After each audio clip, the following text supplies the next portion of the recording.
Hola, buenos días. Bienvenidos nuevamente a Obligaciones en la Vida Diaria. En el episodio anterior hablamos sobre la compensación como forma de distinguir obligaciones. Ahora vamos a dar un paso atrás para entender mejor qué son las obligaciones en general, cómo se clasifican y cuáles son sus modalidades. Así es, muchas veces empezamos a estudiar figuras como la compensación, la prescripción o la novación, pero si no tenemos claro qué es una obligación desde el inicio, se nos puede complicar todo lo demás. Por eso, en este episodio, vamos a explicar lo más básico, pero de forma clara. Me parece muy buena idea, porque entender la estructura general de las obligaciones ayuda a comprender todo el sistema del derecho civil. Para empezar, ¿cómo podríamos definir una obligación de manera sencilla? Una obligación es una relación jurídica en la que una persona llamada deudor tiene el deber de cumplir una prestación a favor de otra persona llamada acreedor. Esa prestación puede consistir en dar algo, hacer algo o no hacer algo. Bueno, entonces siempre intervienen dos personas.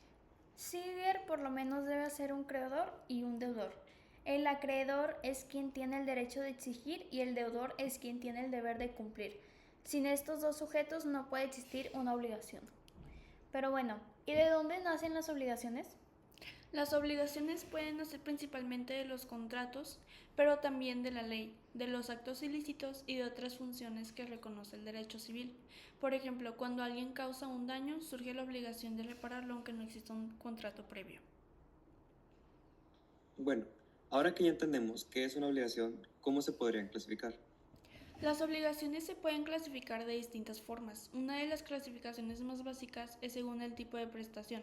En este sentido pueden ser obligaciones de dar, de hacer o de no hacer. ¿Nos podrías explicar cada una con un ejemplo sencillo, por favor? Una obligación de dar es cuando el deudor debe entregar algo, como pagar dinero o entregar un bien. Una obligación de hacer es cuando debe realizar una actividad, por ejemplo, prestar un servicio profesional, y una obligación de no hacer es cuando debe abstenerse de realizar cierta conducta, como no construir más de un cierto número de pisos en un edificio si así se pactó. Entonces, ¿existen otras clasificaciones también? Sí, también pueden clasificarse en obligaciones civiles y naturales. Las civiles son aquellas que pueden exigirse ante el juez, las naturales en cambio no puede exigirse judicialmente, pero si se cumplen voluntariamente si el pago es válido. ¿Y sabes qué pasa cuando hay varias personas involucradas? Ahí hablamos de obligaciones mancomunadas o solidarias. En las mancomunadas cada deudor responde solo por su parte. En las solidarias cualquiera de los deudores puede ser obligado a pagar la totalidad de la deuda. Entonces la solidaria es más fuerte en cuanto a la responsabilidad. Exactamente, porque protege más al acreedor. Ok, ahora pasamos a las modalidades. ¿Qué significa que una obligación tenga modalidad?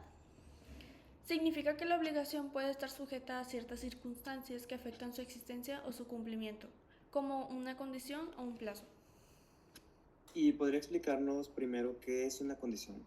Una condición es un acontecimiento futuro e incierto del cual depende que la obligación nazca o se extinga.